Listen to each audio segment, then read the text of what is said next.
Hey everyone, welcome back to Victor Explains. So, if you're trying to open a text file or a Notepad file on your Windows 11 computer and suddenly you see this message, package failed updates, dependency or conflict validation, don't worry, it's a pretty common issue, and I'll walk you through exactly how to fix it.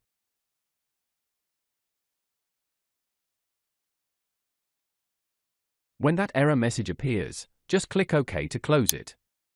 Then, open your Settings app. Once you're in, go to Apps, and then select Apps Features or Installed Apps, depending on your Windows version. Now, find the app that's causing the problem, or simply type Notepad in the search bar if that's where the issue showed up. When you see it, click on the three dots next to it and choose Advanced Options.